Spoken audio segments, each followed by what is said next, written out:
దోస్తులందరూ నమస్తే. మరిన్ని క్రికెట్ అప్డేట్స్తో మేము ముందుకు వచ్చిన. నిన్న జరిగిన కేకేఆర్ వర్సెస్ ఎల్ఎస్జీ మ్యాచ్లో అందరూ కూడా మ్యాక్సిమం లాస్ట్ ఓవర్ వరకు కూడా కేకేఆర్ గెలుస్తాను ఫిక్స్ అయిపోయారు. కొందరు టీవీలు కట్టిపడేసారు, ఫోన్లు పక్క పడేసారు. అనుకోకుండా అనామకుడు ముకుల్ చౌదరి గ్రేట్ హీరోగా నిన్నటి మ్యాచ్లో బయటకు వచ్చిండు. ఇన్ని రోజులు ఆయన ఏదైతే దాచుకున్న ప్రతిభను వెలుగుచ్చిండు. సో ఇక్కడ మనం మ్యాచ్ గురించి మాట్లాడుకుంటే 15 ఓవర్ అయిపోయేసరికి 56 పరుగులు కొట్టాలి. ఆల్రెడీ 6 వికెట్లు కీలకమైన వికెట్లు కోల్పోయినాయి. తనతో పాటు ఉన్నది టైలెండర్ ఆవేష్ ఖాన్ లాంటి బ్యాట్స్మెన్లే ఉన్నారు తప్ప ఏమాత్రం బ్యాటింగ్ చేసే వ్యక్తులు లేరు.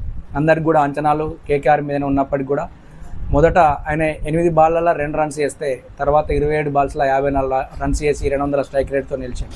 సో ఇక్కడ మనం మాట్లాడుకుంటే 2022 నిదాస్ ట్రోఫీలో మన దినేష్ కార్తిక్ని గుర్తు చేసిండు. ఆయన కవర్స్ మీద 6 కొట్టిన బాల్ సేమ్ అట్లనే కొట్టిండు.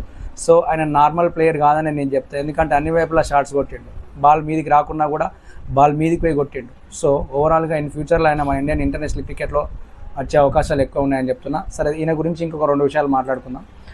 అర్జున్ టెండూల్కర్ని ఇంటర్వ్యూలో అడిగిన ప్రశ్నకు ఇప్పుడు మీకున్న ఎల్ఎస్జీ టీంలో ఎవరు మంచి హిట్టర్ అంటే ఆయన డైరెక్ట్ ముఖేష్ చౌదరి పేరే చెప్పిండు.